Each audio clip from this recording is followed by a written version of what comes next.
All right, photo editors. So, if you are a photo editor, your job is figuring out which picture to pick for the newspaper. How do you go about picking the right picture? Some of it is just gut instinct. Some of it you look at a picture and you just know that's going to be a great picture. But with a picture, you have about 3/4 of a second to capture someone's attention. So not very long. So one of the things you're going to have to do is you're going to have to come up with imaginative stories. Stories that lend themselves to visuals. There are some stories that when you cover the story, you just know there's going to be a picture that goes with it.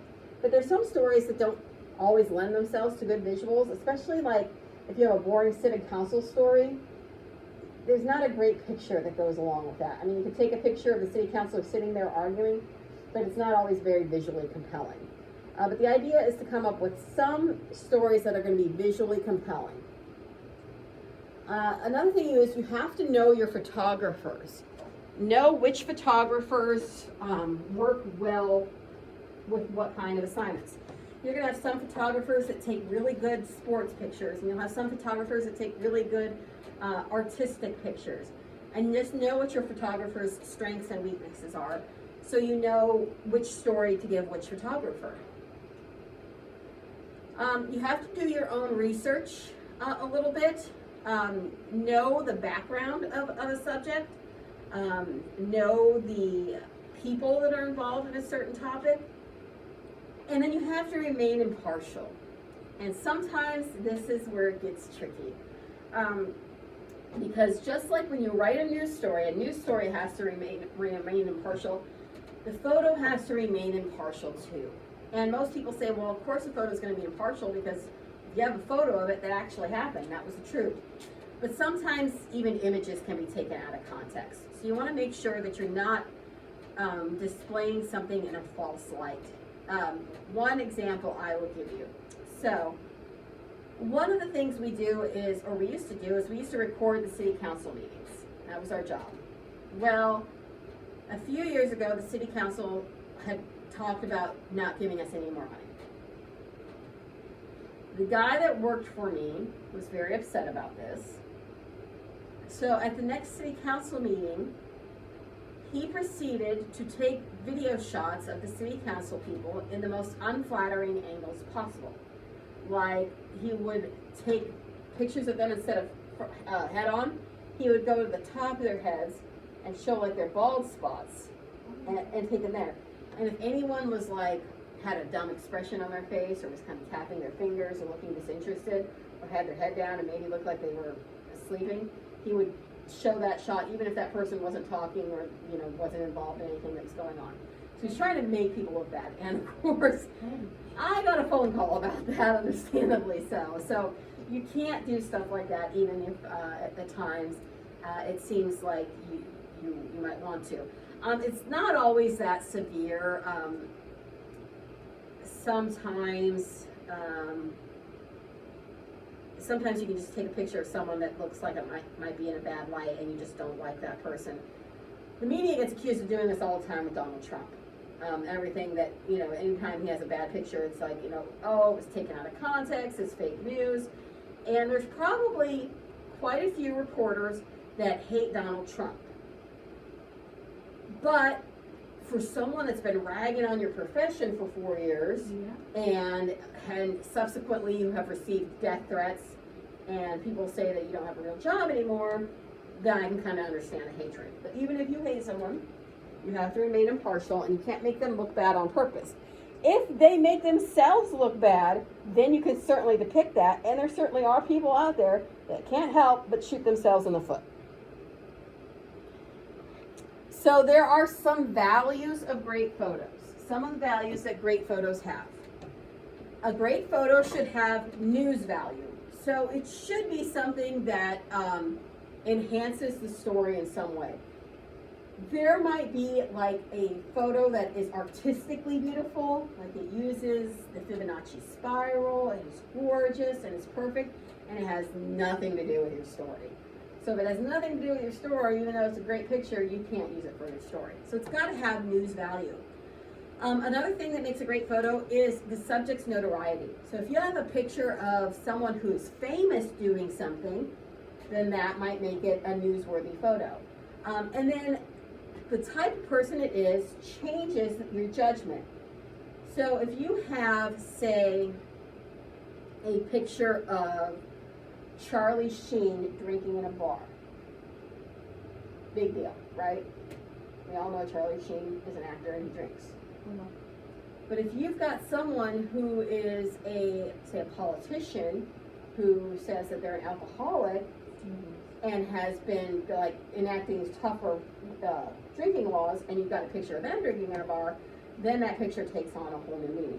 So you have to take the subject's notoriety and their personality into account when deciding whether a photo is great or not. Another value that a great photo would have is action. Remember, I told you action shots are always very exciting, so it's always exciting to catch someone doing something. And then just artistically, some photos have something called eye-popping, eye-stopping appeal. There are photos that are just so good looking that people stop and have to give them a second look. The types of things that people like are patterns. Patterns are very interesting. Patterns tend to catch the human eye. Contrasts. So we talked a little bit about contrast last week in class, and the contrast in colors and how colors can kind of stand out next to one another. Black and white is a big contrast, but also different bright colors can contrast.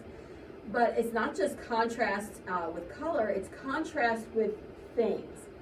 So example of a contrast that might make people stop and look is if you have like a huge dog next to a little dog, or a really, really tall person next to a shorter person.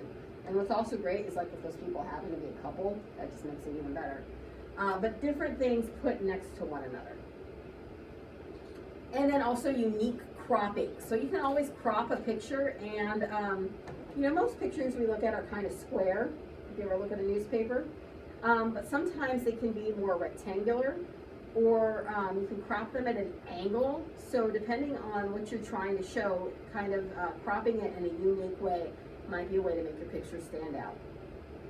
And then of course the topic of the photo. Certain topics just lend themselves to more discussion and more drawing more eyeballs to it than other topics. So talking about eye-stopping appeal. So these are, again, artistic photos, probably not the type of photos you would see in a newspaper, but the type of photos you might see in a magazine. And they're just visually interesting. Here you have the contrast of shadow and light, okay? And you have the contrast of mother and child. Another example of eye-stopping appeal is you have here a unique angle on a tower, and you have kind of that repetition of pattern going up. And over here, the eye-stopping appeal is it's just, not something you see every day, someone jumping out of a plane with another person strapped to them.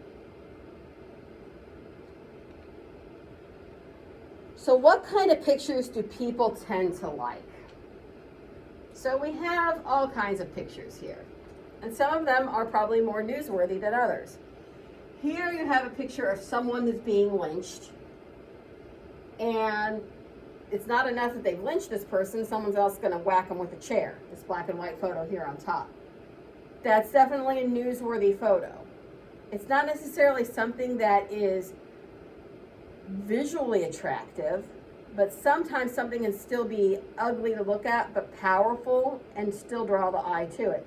It's kind of like when you drive by a crash and you can't help but look for the person that's laying on the ground. You got to kind of see the bad sometimes. Down here you have a young girl in a very bright green burqa screaming after a bombing. So you've got like literally bloody bodies laying in the ground around her. Again, not something that everyone wants to see, not the kind of picture you'd hang on your living room wall, but it is something that catches the eye. I was catching you. I wasn't going to get there. But the spirit, it was there. So you have these first two photos, which are definitely newsworthy photos. Okay, those would be the type of photos you see in a newspaper. This middle photo here, mother and child, very sweet. And the photo on the end, the boy and the dog, very sweet. Not the type of pictures you would see in the news, but why do I put them in there? Because there are two things that people like. People like babies and people like animals. Pictures that appear in publications that have children or babies and pictures that have animals in them are always the most clicked pictures and the most liked pictures of all time. People love babies and animals. So newspapers more and more are trying to include some kind of like cutesy, feel-good pictures in their stories when possible, because people like kids and animals. People also tend to like feature stories. A feature story is a newspaper or magazine article report about a person, event, or an aspect of a major event, often having a personal slant and written in an individual style. So feature stories are kind of like human interest stories. They are news in that they have a way of sharing truthful information with the public, but they serve a very narrow interest. And they're not hard news. Feature stories are often called soft news. So examples of feature stories would be any article about like a famous person or a celebrity. When you guys did your photo stories, a lot of you, I told you to look for, people, celebrities, and you can often find celebrities that have feature stories written about them. Feature stories often are done on athletes, especially if they're athletes that have been incredibly successful or popular. You know, Michael Jordan has had several feature stories written about him, LeBron James. And then, of course, last year when Kobe Bryant died, that a lot of articles came out talking about him. Those are feature articles because they're talking about a person. Feature articles are also different from news in the way that they're written. News stories tend to be written very matter of fact, and they're rather concise. With news, you're usually trying to get out a lot of information in as few words as possible. So they're very straightforward. Feature writing tends to be more creative in nature. When you do a feature story, you usually have more words that are available to you, so you can take your time. And it's kind of like a creative writing class. It's kind of like writing a short story for an English class as opposed to traditional news writing. So a lot of the rules you're going to learn in traditional news writing, like if you're taking any of Sites classes, are not necessarily going to apply in feature writing. Feature writing is all about the literary aspect of it. So in a news writing class, they might tell you, use small, easy to understand, easy to pronounce words. Generally true. In feature writing, you can use those bigger words. You can use alliteration. You can use fancier writing. You can use compound sentences. So with feature writing, kind of all the rules that you learned go out the window. It's much more creative. And feature writing also tends to be what wins people awards, writing awards, like the Pulitzer Prize. Very rare for a Pulitzer Prize to be awarded to someone who wrote a hard news story. It's usually someone who does a feature in-depth story. A feature story is not always about a person, though. It can also be about an aspect of a major event. So like the major event that we have going on right now, of course, is the COVID pandemic. But there are several different aspects of the pandemic that you could cover. You could cover the development of a vaccine. So say someone decided to follow a scientist who's working on a vaccine from the beginning of their work to the end of the work, when they've put the vaccine out there on the market. That would be a very interesting in-depth feature story. Another aspect of the COVID pandemic you could cover is you could choose to cover one person who is struggling with the disease and whether they lived or died. So you can cover an aspect of a major event. Another major event that we just all lived through was the election, which is, it's over. But the transition to the new administration is not over yet. It won't be over for quite some time. So there's several different aspects, again, of that story that you can take. And that's why every day on the news, no matter what news you watch or listen to, same with television, same with the radio, There's gonna be a COVID story and there's gonna be a political story. Every single newscast. Because this is something that has multiple angles that are unfolding. So again, it's something that takes a look at a specific person or a single aspect of a situation and writes it in a creative style.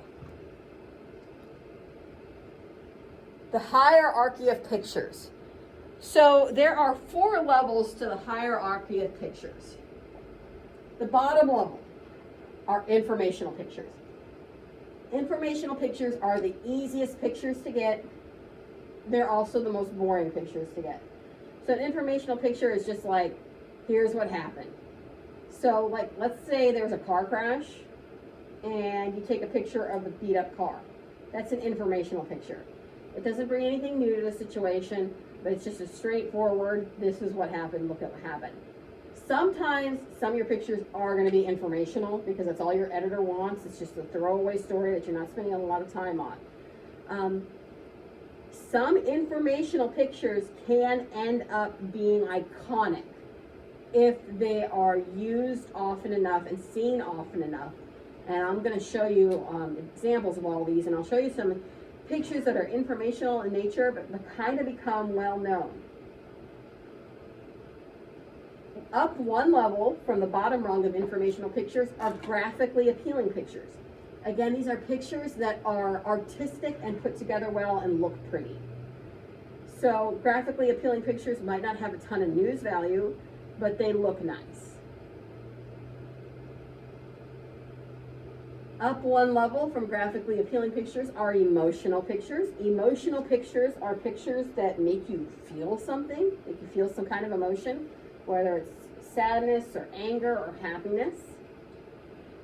And then at the very top of the hierarchy, we have intimate pictures. Intimate pictures are pictures that you feel a connection with. Now, sometimes someone will look at a picture and think it's emotional, and another person will feel that it's intimate. Emotional and intimate can sometimes be intertwined, and what one person connects with, another person might not connect with, but can acknowledge that it's emotional. So if I show you a picture and ask you if it's an emotional or intimate, I would probably accept either answer as long as you can give me a sound argument for why you are choosing that. There are some people that are super sensitive and are going to feel that more pictures are intimate than those that don't. And it's a lot of times it's just a judgment call. So we'll look at some examples. Oh, by the way, in your own time, this is an excellent little quick like 10-page booklet that gives you more information on these aspects of pictures and kind of shows you some examples. Okay, so this is a picture. A lot of you probably were not alive when OJ went on trial and did not maybe watch the trial footage, but the rest of the world did. So this is OJ in the courtroom with his lawyers, Shapiro and Johnny Cochran. So in the hierarchy of pictures, is this informational, graphically appealing, emotional, or intimate? Emotional. What emotion does it make you feel? Anxious. Okay. Especially if you were watching it at the time. Mm-hmm. A lot of people, I've seen the movie, that's all I got for you when it comes to the OJ stuff. A lot of people were on edge. They've been watching it for weeks. They've been watching it unfold. So this is like the final countdown. People are like, what's going to happen, et cetera, et cetera. Okay. Does anyone else care to classify it as anything different?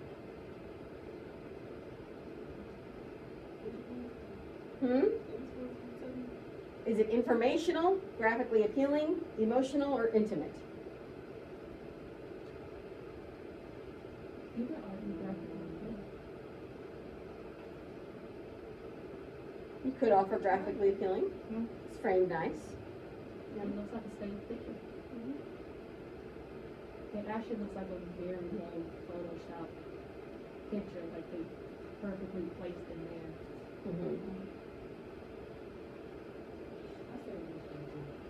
You say emotionally appealing too?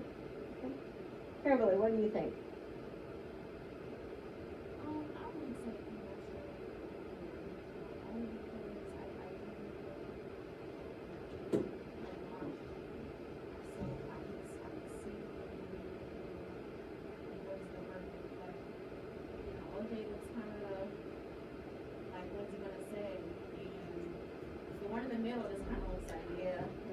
Yeah. No, so, it's definitely emotional. I would say that's my opinion. Javon, what do you think?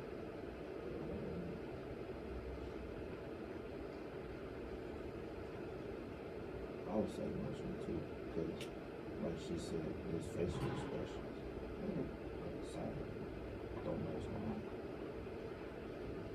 So, I wouldn't necessarily say any of you were wrong. Again, sometimes these things, it's your own judgment. When I look at this picture, I tend to see this as just informational. It's a very straightforward shot that some person that was sitting in court that day covering the trial got. It's just, tells the basics of the case. Who are the main players of the case? O.J. Shapiro and Cochran. You could argue that it's emotional. I would consider it informational. But again, a lot of that's just personal judgment. Okay. How about this? In the hierarchy of pictures, where does this go?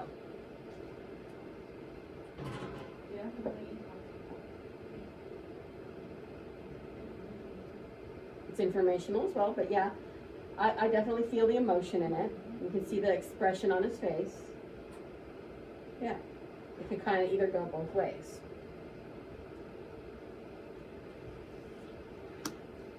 How about this one?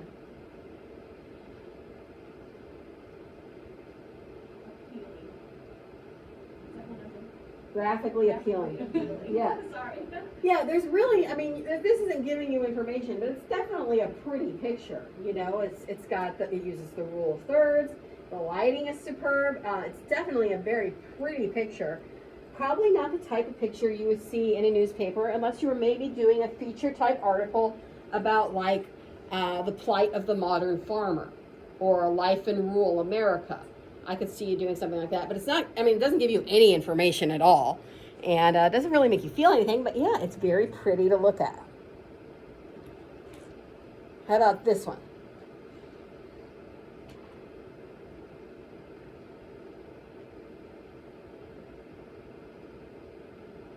What'd you say?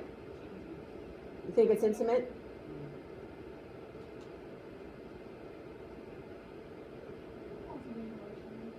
Okay. Really having a great time. She seems so happy to have experienced whatever he showed her, whatever he did. Yeah. Maybe it was a plane ride or something. I don't know. Well, it's funny you say that. She was stranded in Louisiana during Hurricane Katrina, and he's the man who rescued her. Oh my God. Yeah. So knowing that even lends, I think, more emotional weight to the picture. Yeah. And this kind of became a famous picture of it. It was like, hope in the midst of a time when it seemed like the world was falling apart. And Hurricane Katrina was a long time ago. She's all grown up now, and they've done several reunited photos now that she's older and show them together. So it's very sweet. So again, in the hierarchy of pictures, a lot of it's just a judgment call. All right. So like I said, we got through that very quickly. So now we're going to go into talking about captions. Captions are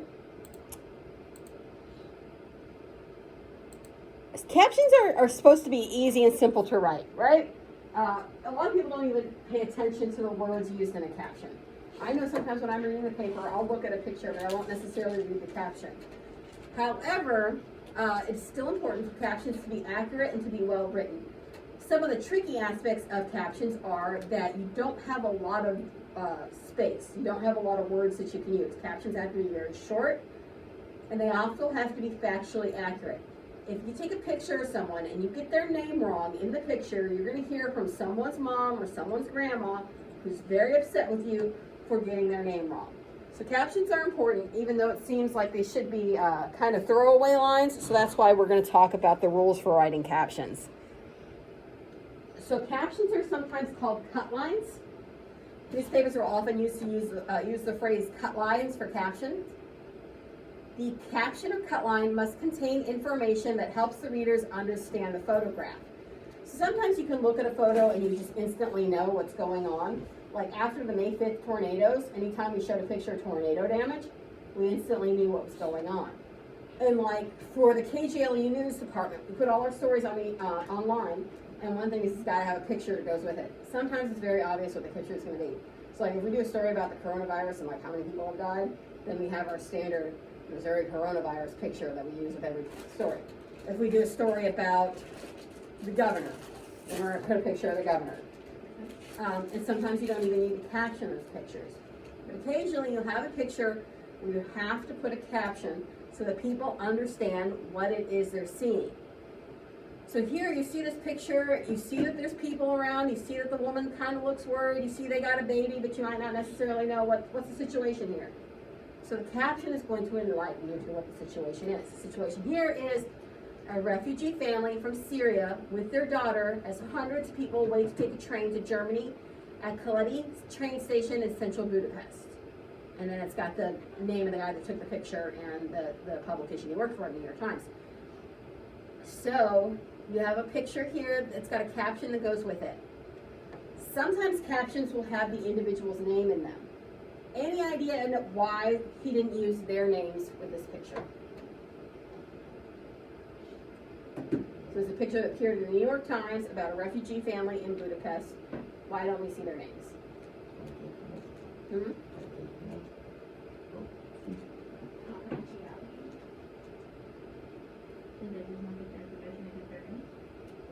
Does anyone here know this family? This is in Budapest.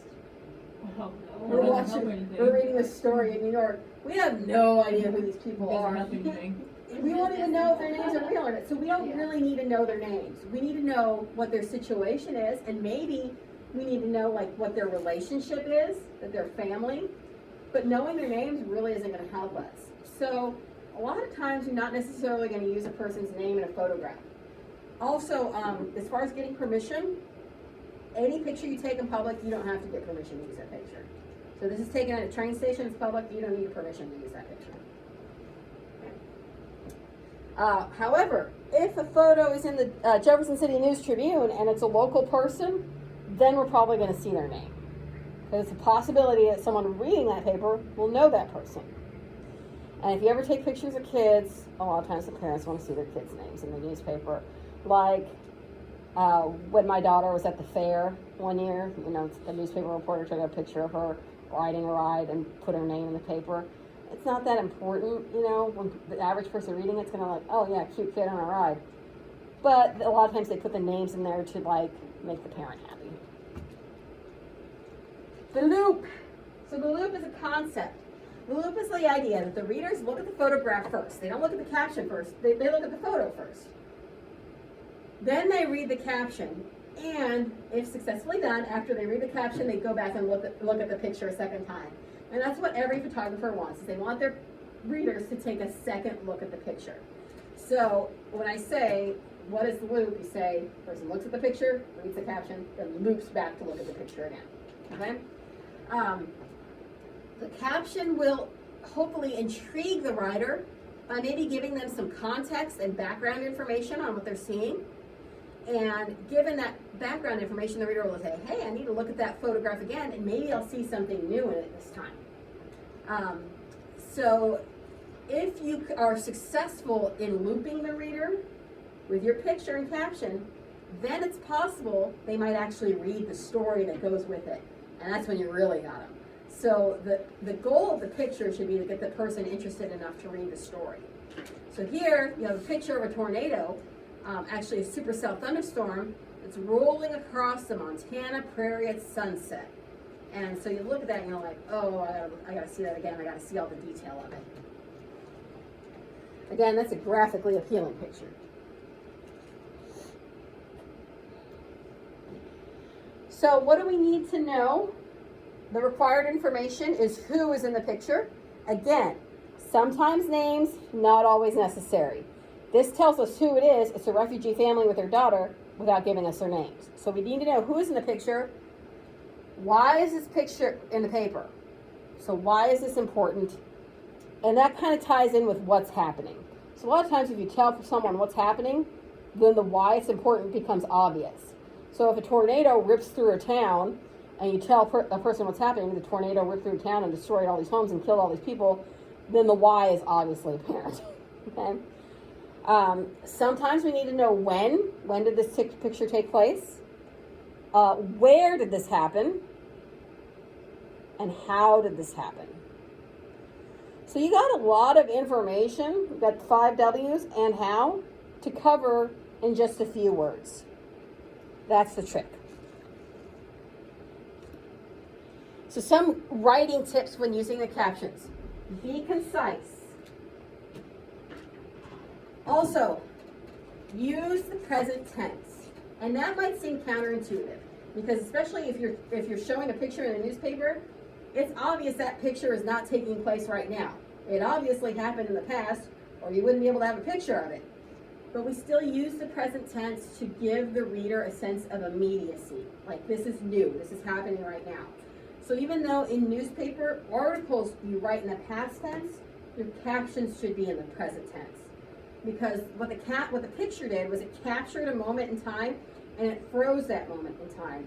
So your caption should be in the present tense, because when that picture was taken, everything was happening in present time. So your captions should be in present tense. Don't state the obvious.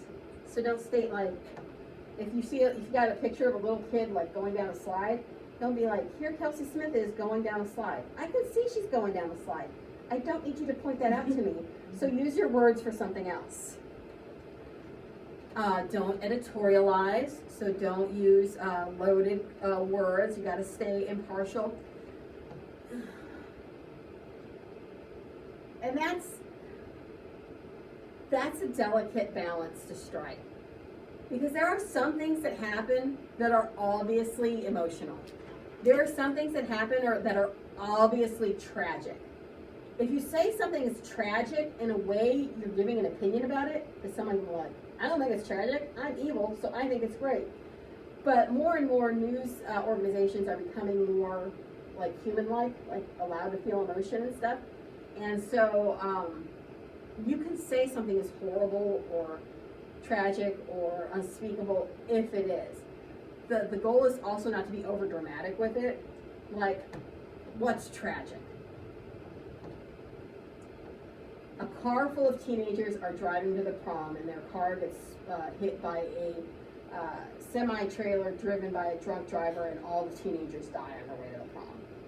And let's say it happens in a small town where everyone knows them. That's a tragedy. It's young people dying in a spectacular fashion.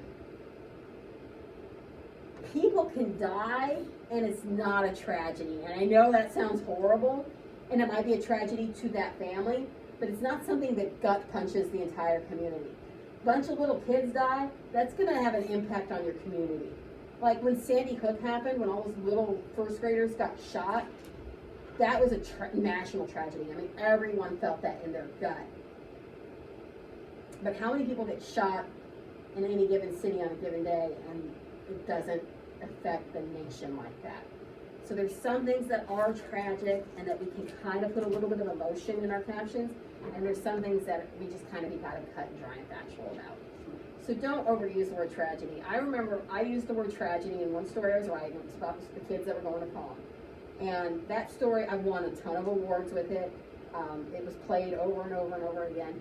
And so a lot of people in the newsroom thought, well, I need to find my tragedy and write my tragic story, so I'm going to get all the awards. And it's like, not every story is a tragedy. If some guy's driving drunk and hits a wall and is thrown from his car and dies, that's not a tragedy. That's not going to like change the whole community and make everyone mourn and wear black armbands and have grief counselors brought into schools. It's just not. I'm sure his family is very sad, and I'm not saying he deserved to die, but very few people are going to care for very long. So there's different levels to death, okay, and emotion. Do not start a caption with a, and, or the. That's just lazy writing. That's easy. You'll probably see captions that start with a, and, or the, but I'm going to urge you to be better, okay? Do not begin a caption with a name unless it's someone that everybody knows, like the president or a celebrity. Then you can start with their name. But if it's just like a government official, not everyone's going to know that person's name, so don't start with their name. You can start with a title, like senator or Department of Foreign Affairs, but don't just start with their name, because I don't know who they are. So their name's not going to interest me until I know who this person is. if you have a group of people and they're standing in a line, you always identify the people from left to right. And you write in your caption, from left, you don't say from left to right, you just write from left and then list the names. Okay? And also, don't make the cut line your lead. Some people will, so the most important sentence in your story is your lead. That's what hooks the people in, right? And so a lot of times photographers are like, that's great, and that perfectly describes my picture, so I want to use that. You can't. You can't use the lead as a cut line. You got to come up with your own cut line.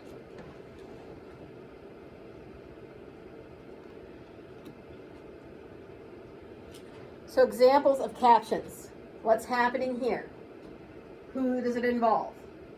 Hungarian policemen try to pull a family of migrants protesting on the tracks at the railway station in the town of Bix. So again, this is an international story, so I don't need to know who these people are, but I need, as far as I don't need to know their names, but I do need to know, where they are and what's happening. I need to know that they're a family of migrants. That changes the tone of the story, okay? It gives me the town where it's happening. Kind of illustrates, illuminates what's happening in the picture. Many residents and business owners took to the streets early on Tuesday to begin the cleanup. Okay. So, here, I don't know what the cleanup is. Right. But if it was happening like the day after a tornado hit the town or a riot took place, then most people would probably be able to figure it out. But some good information to add here would be to begin the cleanup after yesterday's tornado or after last night's riots.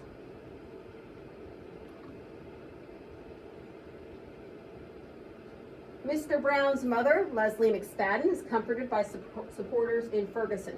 So this caption starts with a name.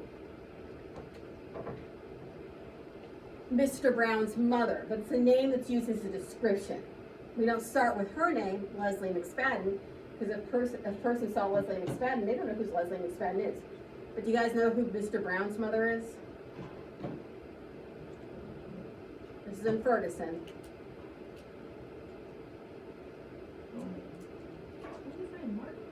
Michael. Yeah, when Michael Brown was shot by the police officer in Ferguson, and there was a big trial to see whether or not, it was justifiable force because Michael Brown was unarmed. Mm-hmm. So people that were reading this in St. Louis, they knew who Michael Brown was. And so using Mr. Brown's mother, you can kind of get away with using a name at the beginning of that. Is comforted, that's present tense, because it's happening right now, and it's by supporters in Ferguson, so you know where this is taking place.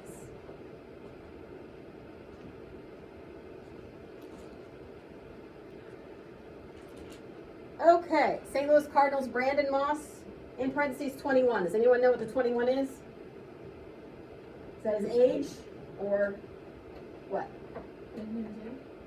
Nope. It's his jersey number. Yeah, this is something that's unique to sports. A lot of times you'll put the jersey number in sports captions. It's not something you would do anywhere else. And that's why I was like, oh, is it his age? Because it could be his age. But yeah, if you're a sports fan, you know that's his jersey number. So St. Louis Cardinals Brandon Moss is congratulated, present tense, by teammates. So you don't identify all the people in the picture because really your focus is on him. But you kind of identify who they are. Why are they congratulating him? Because he hit a walk-off 3-run home run.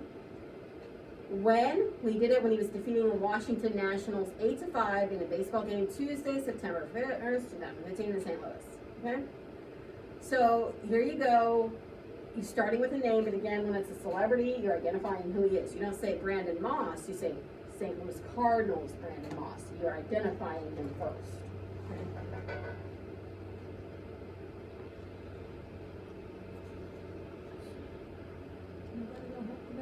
He's dead. He's already dead. Yeah, this is hard. This is a hard photo to look at, but so important.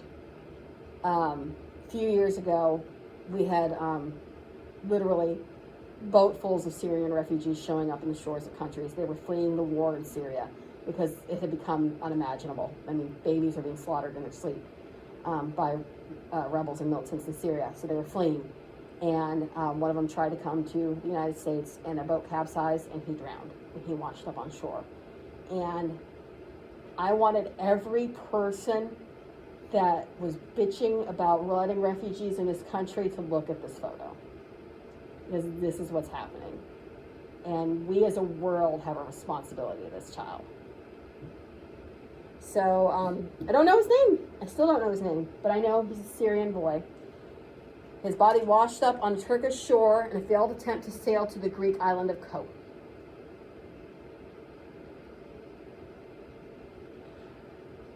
It's not often to put corpses of children in newspaper pictures, but this is a picture that changed the world.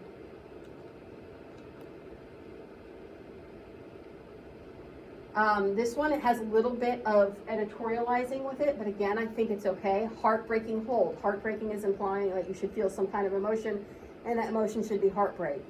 But heartbreaking hold, Syrian refugees from Deir ez-Zor with his child in tears of joy after arriving in an inflatable boat crammed with about 15 people. So you can see the emotion in this photo, and they're trying to make you feel that emotion with the words. Using that little phrase before the colon, you can do that, but you need to be sparing in doing that. You don't want to get in a habit of doing that with every picture, because not every picture lends itself to that. This should be reserved for pictures that are emotional and intimate and are capturing a moment in time that's pretty serious. Another example of that use of the colon, sheltered in my arms. This is after the Oklahoma City building was bombed. It identifies the firefighter and the child, and he's carrying her from the federal building in downtown Oklahoma City following the bombing. And then it provides the information that you would get from reading the story. Bailey died a short time later. I think that putting that information in the caption, although not necessary, was effective, because if you saw that and realized she died, I think that's going to compel you to read the story a little bit more than if she survived. And a lot of times, if you see a picture like this, you see a tiny child covered in blood being carried by a firefighter, the first question might be, did that child survive?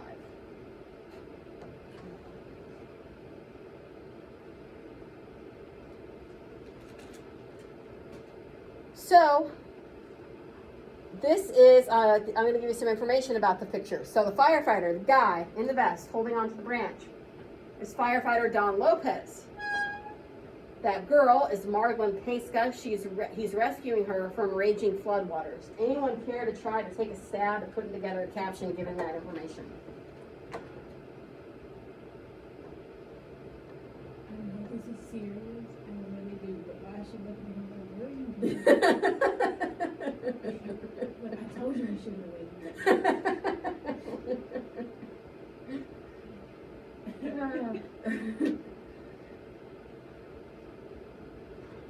Is that like a word limit? No, not necessarily. It has to be somewhat short, because, it's a caption, it's not a story.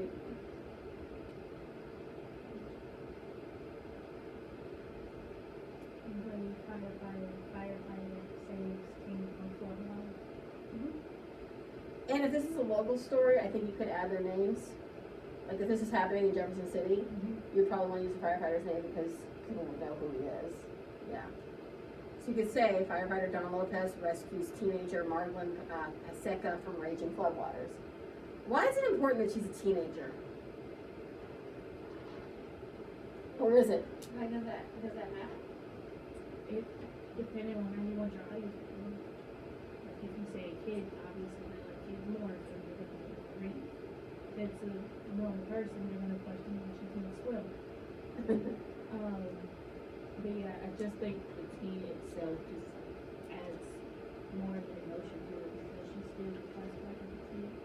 Yeah, if she was like 20 or 30, we probably wouldn't put her name in the caption. But the fact that she's a teenager does give you some kind of emotional heft to the story. Like, oh, she's still a child. So anytime a child dies, as opposed to an adult, it's, obviously more sad.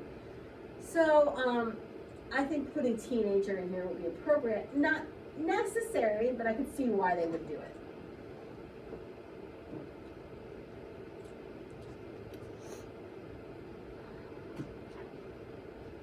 Okay, so this picture, we got a firefighter. Firefighter's name is Brian Kelly. He's carrying an 18-year-old girl, and that was from a Brooklyn apartment fire. So what kind of caption would we use here? Anyone care to take a stab at it?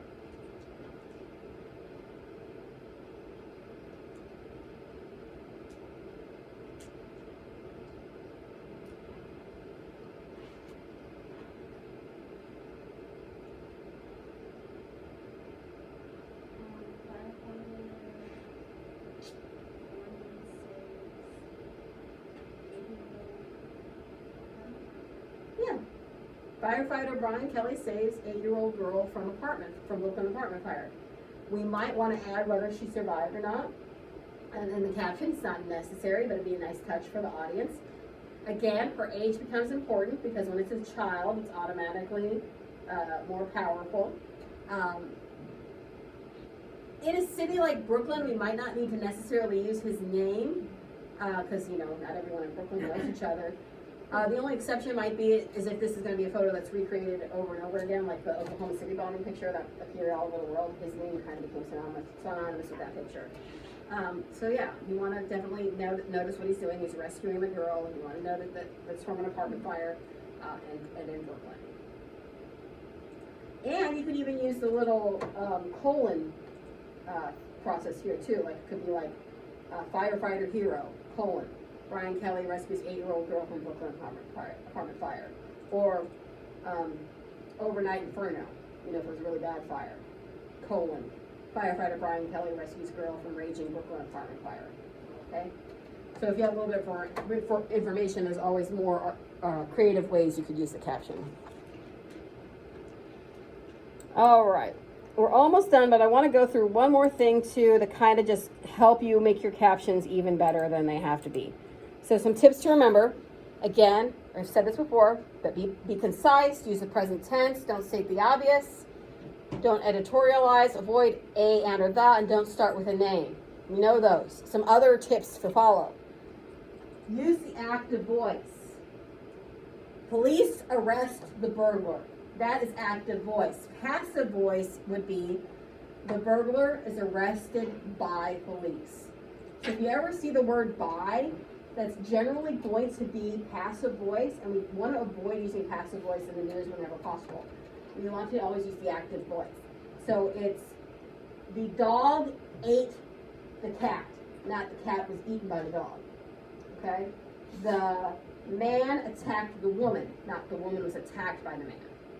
It's always someone doing something to someone else. Don't put the word by in there. Use powerful verbs. Verbs are using strong verbs is a sign of a good writer.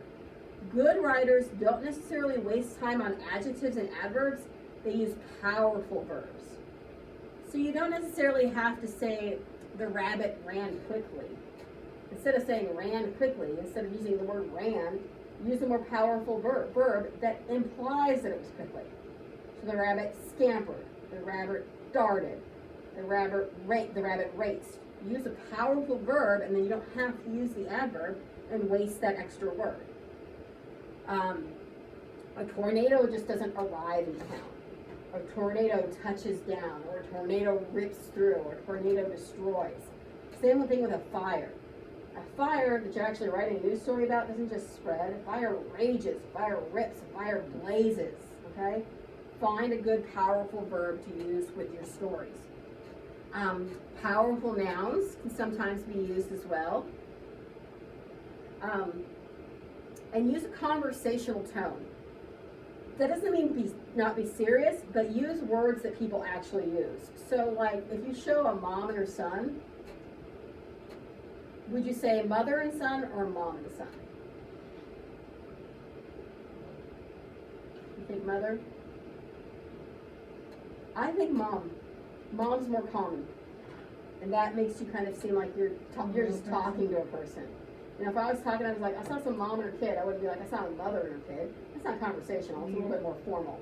So use the conversational tone. Avoid phrases like is shown or pictured here or looks on. Again, when I told you don't state the obvious, You don't have to be like, a crowd looks on as this child is getting his ass beat. We don't know the crowd is looking on. We can see that the crowd is looking on. Tell us something new. Telling us why the child is getting his ass beat. I don't need to be told what the crowd is doing because I can see what the crowd is doing. All right?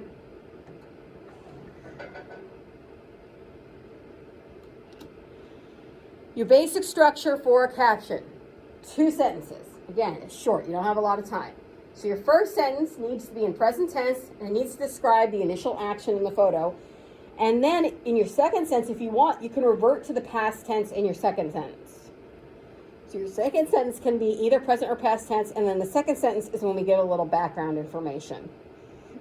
So for example, when we look back at the, I already shut it down, like the OJ photo, we could be like, the first sentence would be like, defendant O.J. Simpson and his lawyers await the verdict from the judge. And then the second sentence is going to give us a little background information. O.J. Simpson is facing charges of first-degree murder for his ex-wife, Nicole Kidman, and what's the other guy's name? What was the guy's name? Rod. Who's the other guy? Who's the guy he killed? Goldman? Goldman. Yeah. Yeah.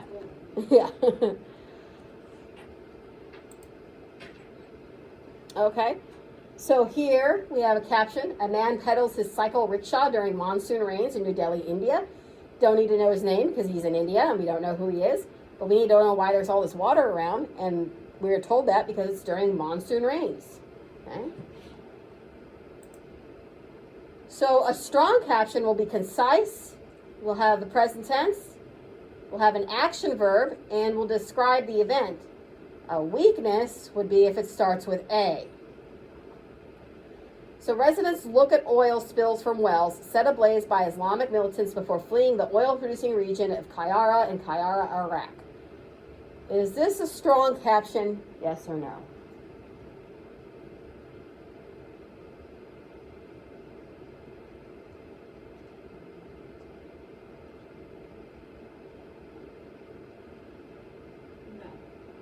Why no?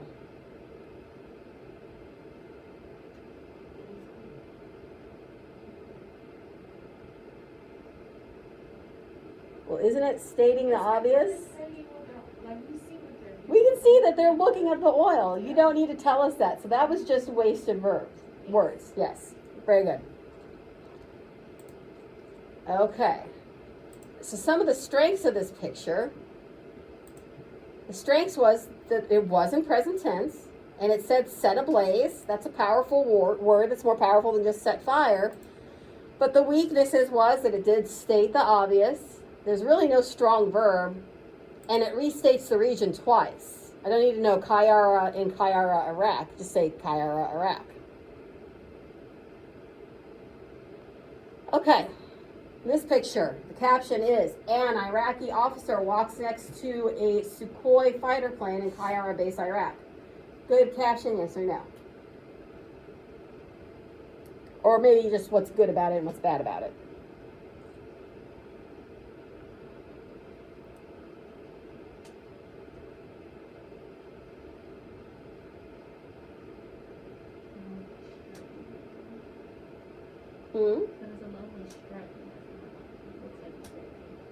He's serious.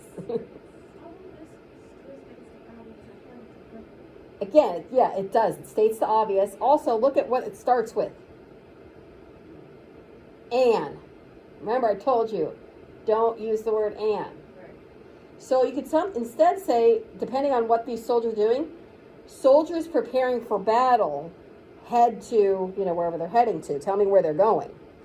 So again, the strength was it was concise, and it told me what kind of plane this was.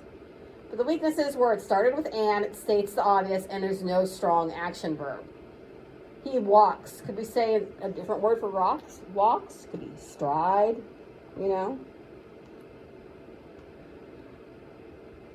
People recover the body of a boy from under the rubble of a house destroyed by a Saudi-led airstrike in the northwestern city of Sadr, Yemen.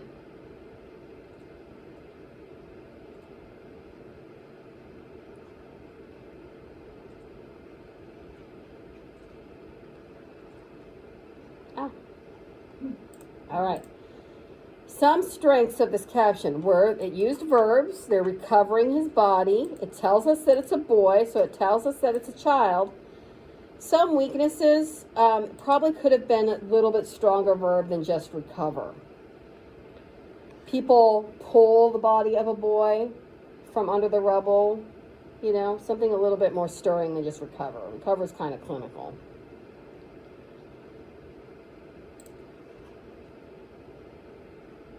Jody Friedman and Jeff Montgomery in front of Playa TV as approximately 70,000 people from all over the world gather for the 30th annual Burning Man Arts and Music Festival in Black Rock Desert of Nevada. So again, it gives us some good information and some background information, but it started with their names and no one knows who these people are, okay? The names were not necessary and there's really no strong verb. Now granted, they're not doing anything exceptional, they're just sitting there, but it doesn't even give us a verb. It doesn't even say they're sitting in front of Playa TV, it just says in front of the Playa TV.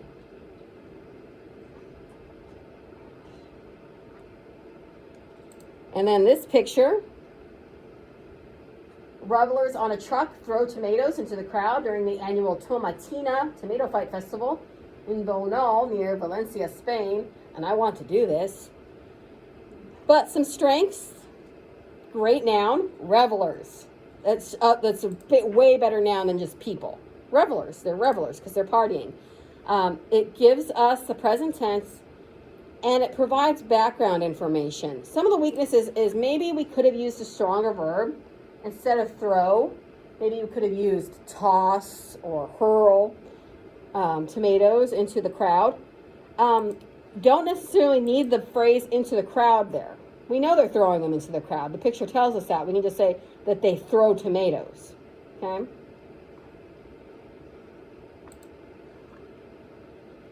Now,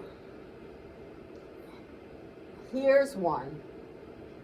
Migrants, most of them from Eritrea, jump into the water from a crowded wooden boat as they are helped by members of a non-governmental organization during a rescue operation in the Mediterranean Sea about 13 miles north of Sabratha, Libya. Thousands of migrants and refugees were rescued from more than 20 boats by members of Proacta Open Arms Organization. Immediately tell me what is wrong with that caption. It should be obvious.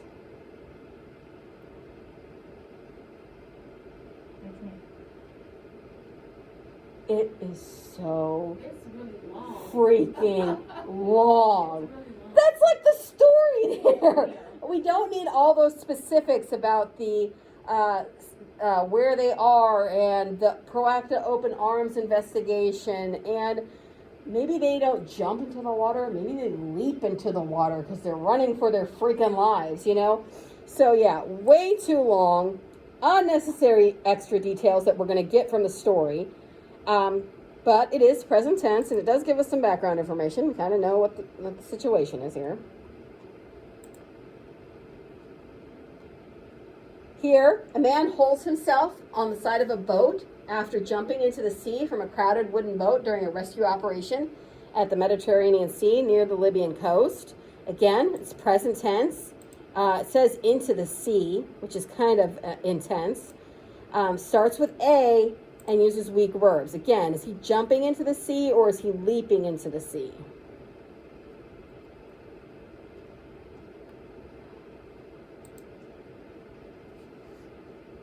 A man carries his 5-day-old son after being rescued from a crowded wooden vessel as they were fleeing Libya.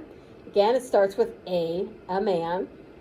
And is there a better word we could use for carrying? I mean, it's a baby. Is he maybe cradling him in his arms?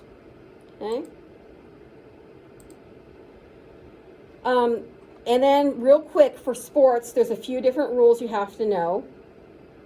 You identify players by their name and jersey number both, so you always put their jersey number in parentheses. You should include the position of a player if relevant. Sometimes it's relevant, sometimes it's not.